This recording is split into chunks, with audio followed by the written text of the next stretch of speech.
there are lots of layers on top of each other, and you can see there's a pink ball underneath with texture on it, so I give the paint shape with a rubber spatula while it's wet, and then I wait for it to dry.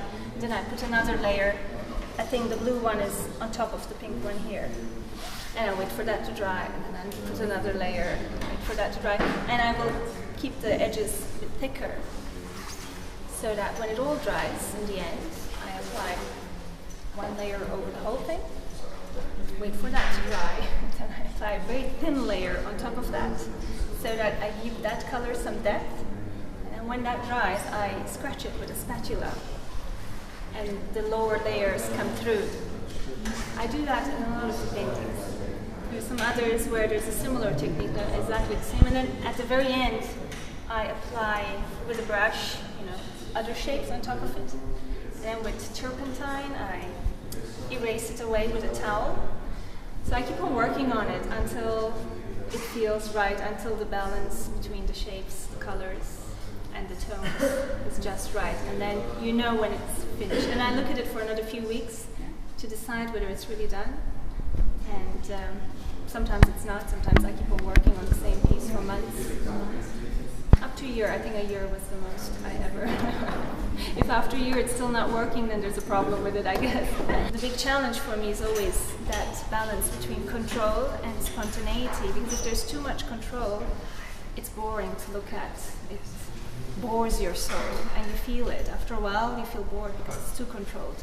Well, contemporary art is an endless, vast field. There are no given techniques. I mean, in the past you had oil colors and you had a canvas, or you had a chisel and a piece of marble. Now you can use anything. I just saw an artist using toilet paper and creating amazing compositions with toilet paper rolls.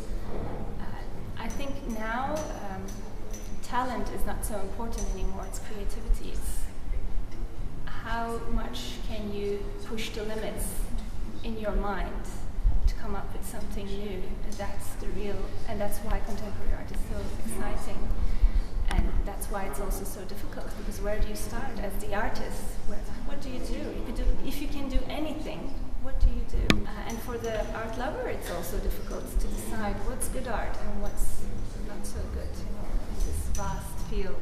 Istanbul is going through an amazing period at the moment, because 10-15 years ago I rarely saw a piece where I thought, oh, this blows me away, whereas today there's so many good galleries. I mean, the good galleries and the good artists, they really go hand in hand. You can't have good artists if you don't have the good galleries to work with them. And the gallery, it has a very important role to play there too. So there are very good galleries and very good artists, and incredibly creative minds who come up with incredibly amazing art. Sometimes you can hardly call it art, but it is art because it's a creative piece. I'm just looking at it and being puzzled. How did the artist ever think of this? I saw an artist who made two black flies out of white paper.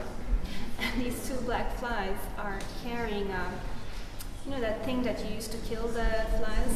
Pat, we call it in Turkish. I don't know what it is in English, but they're flying away with this, they're taking this pat away. Clearly they're angry at this pat, and they're flying away with it.